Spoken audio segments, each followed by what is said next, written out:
The apogee of empire, 1512 to 1590 Part 1. The first concern of Selim I, 1512 to 20, after securing his throne, was to defeat and kill his brothers. His next goal was the destruction of the Safavids and of their followers within his own realms. His campaign began with an investigation of the regions where Shah Kulu and lesser rebels had recruited followers, and continued with the execution of ringleaders and the removal of fief holders who had acted disloyally. Then he prepared to attack Shah Ismail. The immediate sources of provocation had been a Safavid attack on Tokat in 1512, Shah Ismail's support for Prince Ahmed in the civil war, and his providing refuge in its aftermath to Ahmed's son, Prince Murad. Selim, also, in a move which clearly defined a new Ottoman claim to be defenders of Sunni Islam, obtained a fatwa declaring Ismail and his followers to be heretics, whose destruction was not merely legitimate, but obligatory. 35 With this legal backing for his action, Selim left Istanbul on a campaign against Shah Ismail. In August 1514, Selim's army won an overwhelming victory at Chaldiran in Azerbaijan. The Safavid cavalry, like Uzun Hasan's in 1473, could not withstand the artillery fire from the fortified encampment at the center of Selim's battle line. From Chaldiran, Selim marched eastwards and entered Tabriz, intending to continue the campaign in the following year. The Janissaries, however, refused to spend the winter in Tabriz, forcing Selim to retreat to Amasya. Despite this setback, Selim did not abandon the war against the Safavids, but in the 2 years following the Battle of Chaldiran, expelled them from southeastern and much of eastern Anatolia. He achieved this partly by force and partly by persuasion. His envoy was a Kurdish scholar and notable, Idris of Bitlis, who had previously served the Akoyanlu sultans. In 1515, Selim sent him to secure the allegiance of the Kurdish chieftains of southeastern Anatolia and northern Iraq, and by the end of the year, all except one had recognized Selim's overlordship. The loyal Kurdish chiefs included Sharaf al-Din, who offered his allegiance to Selim in return for recognition of his hereditary rights as ruler of Bitlis. The commander of the military operations was Bili, the mustachioed Mehmed Pasha, the conqueror of Bayburt and Kigi, whom Selim had installed as governor of Erzincan after the victory at Chaldiran. Mehmed Pasha's first action in 1515 was to lay siege to the important fortress of Kema on the upper Euphrates. Kema fell in May and, at about the same time, emboldened by the Ottoman victories and Idris's propaganda, the inhabitants of Amid, Diyarbakir, rebelled against their Safavid governor. The Safavid response was to subject them to a siege, which lasted until September, when Mehmed Pasha arrived with a largely Kurdish force and took possession of the city. From here he proceeded to Mardin and took the town, but not the citadel. In the summer of 1516, his defeat of the last Safavid army to remain in Anatolia led the way to the submission of Sinkar, Urgani, Sivarik, Birisik, and Urfa. At the very end of the year, the citadel of Mardin capitulated, completely extinguishing Safavid rule in southeastern Anatolia, and giving the Ottoman Empire an extended border with the Mamluk realms in Syria. By this time, Selim had also extended his sphere of influence to include Dulgadir and the Adana region, the scene of Ottoman defeats in the War of 1485-90. In Dulgadir, he exploited a rift between members of the ruling dynasty. In 1514, Ala Edeval of Dulgadir had refused to participate in the Chaldiran campaign, but his rebellious nephew, Ali, had fought with the Ottoman army and, as a reward, Selim had appointed him governor of Kayseri, a district whose territories abutted on Dulgadir. In 1515, with the assistance of an Ottoman army under the Governor-General of Rumelia, Ali attacked and defeated Ala Edeval, and, in recognition of the victory, Selim made him ruler of the principality. In the same year, Selim clearly also won the allegiance of Ramazanulu Piri, the hereditary governor of Adana, since he nominated him as Ottoman governor of Adana and its surrounding districts. The territories of the Ramazanulu and Dulgadir dynasties had formed a buffer zone between the Ottomans and Mamluks, 36, and the establishment of Ottoman suzerainty over both, together with the Ottoman occupation of Diyarbakir, was certain to strain relations between Selim and the Mamluk Sultan, Kwanza Guri, and to persuade Kwanza to receive favorably an embassy which arrived from Shah Ismail, proposing an alliance against the Ottoman Sultan. Aware of the possibility of a Mamluk-Safavid alliance, in 1516 Selim prepared to lead an expedition to the east. 37 In June, he finally left Istanbul, joining the main part of the army at Elbistan in the territory of Dulgadir. It seems that, at this stage, Selim was uncertain whether to proceed eastwards against Ismail, or to attack the Mamluks in Syria. It was, In the end, the actions of the Mamluk Sultan that forced him to a decision. Fearing an Ottoman invasion,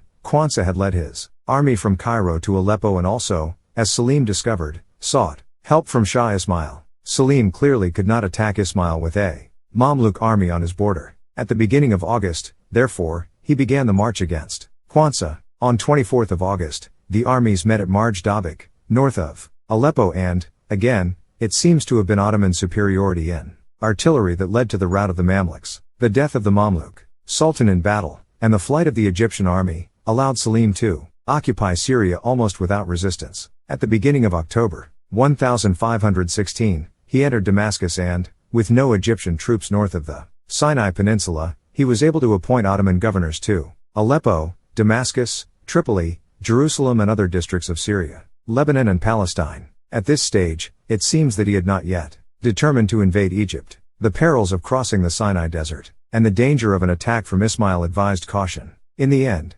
however, the urgings of Kerbey, a former Mamluk commander in his entourage, and the action of Kwanzaa's successor, Tuman Bey, in mounting a counterattack in Gaza and in executing an Ottoman ambassador, led Selim to abandon caution. At the beginning of January 1517, he left Gaza, crossed the desert with his army and, at the end of the month, defeated Tuman Bey's army at Raidania, outside Cairo. He remained in Cairo until the end of the year. He spent the winter of 1517-18 in Damascus, planning a new campaign. When, however, the army assembled on the Euphrates in May, it refused to move further. For the second time, Selim's ambition had outstripped the capacity of his troops. He continued, however, to plan extending the naval arsenal in Istanbul and preparing a large fleet, whose destination Venetian observers assumed to be Rhodes. This assumption was entirely reasonable since, so long as Rhodes remained in the possession of the Knights of St. John, the sea route between Istanbul and the newly conquered province of Egypt would never be secure. These naval preparations marked an important stage in the emergence of the Ottoman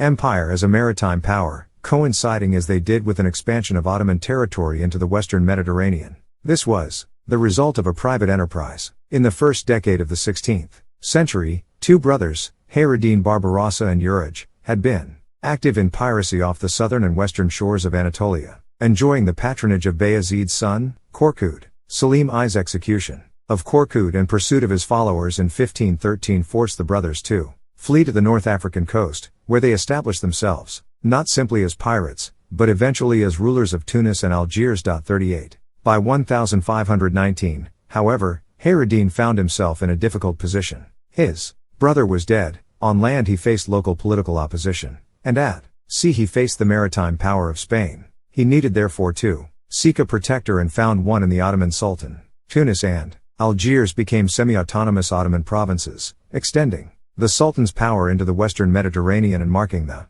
beginning of a long conflict with Spain. Selim died in 1520. His 8-year reign had doubled the size of the empire that he had inherited by adding to it the former Safavid territories in eastern and southeastern Anatolia, all the territories of the Mamluk Empire in Egypt, Syria, Lebanon, Palestine and the Hejaz, and, in addition, Tunis and Algiers in North Africa. The acquisition from the Mamluks of the three holy cities of Mecca, Medina and Jerusalem gave the Ottoman Sultan primacy among Islamic monarchs, and bolstered his claim to be the sole defender of Islamic orthodoxy against Safavid heresy. However, in the face of this glory, came a reminder of the strength of Safavid propaganda and of the opposition to Ottoman rule in Anatolia, especially among the tribal peoples. In 1519 came the appearance in central Anatolia of a religiously inspired rebel called Celal, whose claim to divinity recalled Shah Kulu's. Ottoman troops quelled the insurrection only with the greatest difficulty. The succession to Selim I was peaceful, since his only son, Suleiman I, 1520-6639 had no brothers to dispute the throne. In Syria, however, he faced an immediate challenge, when the Governor-General of Damascus, Janberdi Ghazali, a former Mamluk, who had allied himself with Selim, declared himself an independent ruler. A campaign by Shah Suvarolu Ali of Dulgadir and the Governor-General of Rumelia immediately suppressed Janberdi's rebellion, while the new Sultan prepared for his first campaign. On his accession, Suleiman had sent an ambassador to King Lajos of Hungary to renew the treaty which his father had concluded with the king. Lajos, however, perhaps expecting Janberdi to be successful, treated the ambassador with disrespect. In 1521, therefore, Suleiman led his first campaign against Hungary. The goal of the expedition was Belgrade and, in July, the Sultan sent the Grand Vizier ahead with a small force to besiege the city. He, himself, instead of going straight to Belgrade, besieged and captured Vibak on the Sava to the west, sending a force across the river to plunder the land between it and the Danube. This diversionary action had no purpose, and had the Grand Vizier not disobeyed an order to join Suleiman at Svabac, it is unlikely that Belgrade would have fallen. However, the city had a garrison of only 700 and, with no relief from the king, it fell at the end of August 1521.40. This was Suleiman's first major victory. For the second campaign of his reign, Suleiman was able to make use of his father's navy. In the summer of 1522, a fleet and army departed for Rhodes, the Sultan himself traveling overland to Marmaris. In December 1522, after a 5-month siege, and despite the strength of its fortifications, Rhodes capitulated. On January 1, 1523, the Knights of St. John left the island. 41 Their order, however, continued intact and, from their new base on Malta, continued to harry Muslim shipping.